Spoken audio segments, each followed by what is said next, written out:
Brian Jardim is easily the seafood king of Jamaica and possibly the Caribbean. Tamara McHale has part 2 of his interesting story in The Achievers. Welcome to another week of The Achievers. I am Tamara McHale. Now, last week we started our interview with Brian Jardim, CEO of Rainforest Seafoods, sharing his profound business journey on The Achievers. This week we find out more. Mr. Jardim, a pleasure to have you again on the program. Thank you, Tamara. Brian Jardim, CEO of Rainforest Seafoods, began to share last week how his journey into entrepreneurship commenced. Despite being the son of local and international mogul Gordon Booth Stewart, Jardim desired to make a name for himself. When I left college, I did my CPA, my Chartered Accountants, and then I went to work with Ernst & Young, which is one of the large CPA firms in Miami. I spent a couple of years there. And then my dad said, come home, time to come and, let's work ATL, Caribbean, the hotels. Early days in our hotels, we just had one, about to acquire a second. So it was a real rock and roll, amazing period, working beside who I consider the Caribbean's finest entrepreneur. I'm biased, but there's nobody finer. No one so as innovative and thinks on his feet like my dad does. So it was a 10-year mentorship / education. I call it my Harvard MBA, working beside him. And it was an awesome time. We expanded into Antigua, St. Lucia, with the hotels. The Sandals name grew from strength to strength. Beaches would come along soon after. And I guess 10 years of an amazing time. Air Jamaica, we got involved as well as directors and repositioning and revamping that wonderful airline that we gave it a really good shot. But then I guess after a period, and maybe it's in your genes, maybe it's in your blood, I felt that there's so much my dad has accomplished as an entrepreneur, starting from zero. I mean, the most modest beginnings and being able to achieve as he did in his many companies and his expansiveness throughout the US, Canada. I mean, he's built a household name. That yearning to kind of stake my claim, to be my sort of my own boss. Brian, who holds a bachelor's degree in business administration from Ryerson University in Toronto and a master's degree in financial accounting from the University of Florida, actually started out as a chartered accountant. Why then did he decide to venture into the food industry? As a youngster, I always felt that I wanted to be in some sort of business. And accounting and finance are really the language of business. You learn to read a balance sheet properly, a P&L. You can make sense in front of a banker so he doesn't run you out of the room. It gives you some access to the language, like I say, of business. I never saw becoming a CPA or a chartered accountant as a means to an end. It was more so a means to an end. It was one of those stepping stones that gave me that privilege and access, learning companies, being a public accountant, auditing and working within the consulting arm of Ernst & Young and so on. But my end game plan was always to parlay this into a life of business. As any other entrepreneur, he too had his share of challenges. I think it's a common thread with every entrepreneur.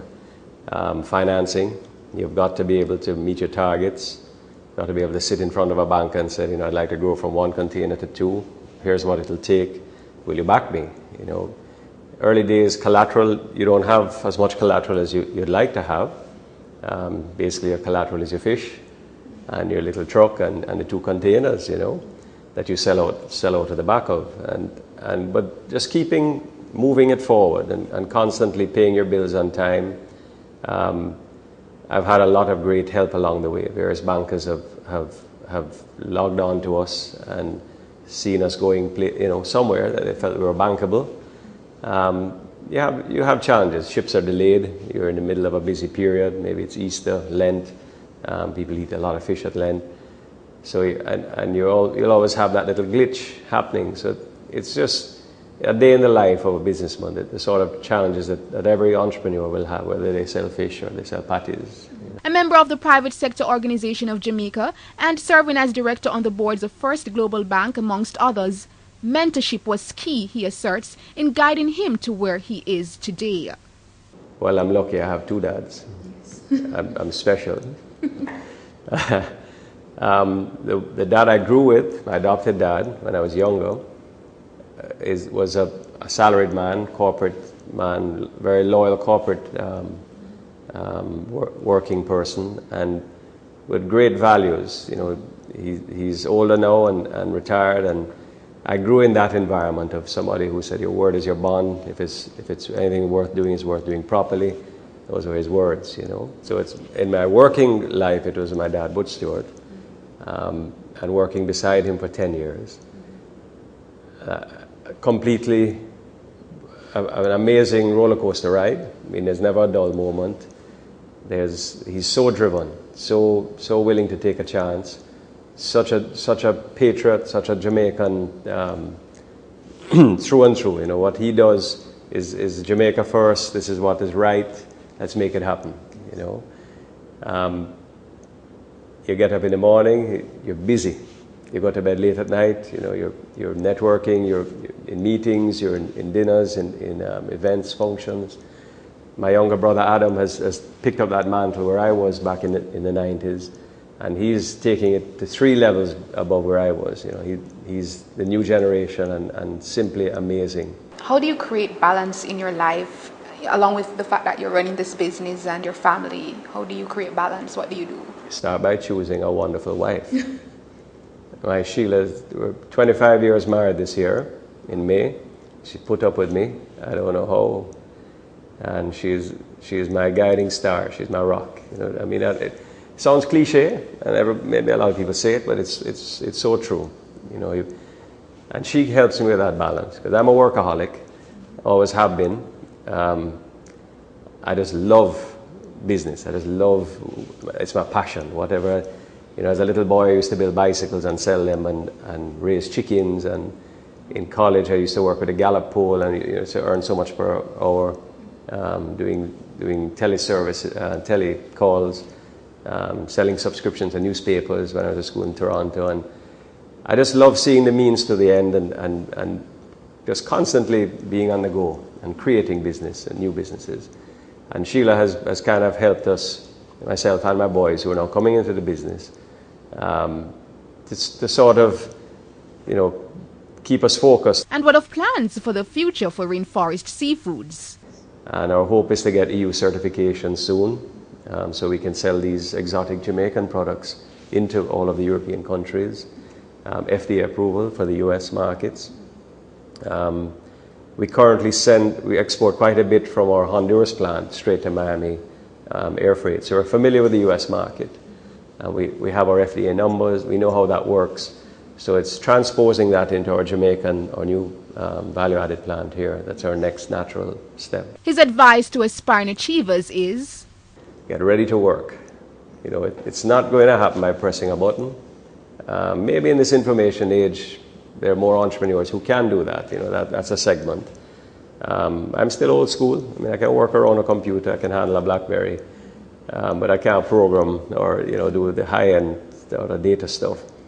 But it's anything you choose, even a data field or programming, etc., it's going to be 99% perspiration, 1% inspiration. Log on to something, stick with your passion.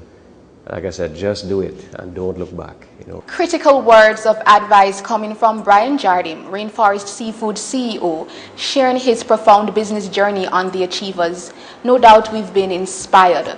For The Achievers, I'm your host, Tamara McHale. This has been On a Personal Note, Jamaican Television's first comprehensive personal financial program that seeks to educate, elucidate, and motivate. We trust that you found our program informative. I'm Owen James.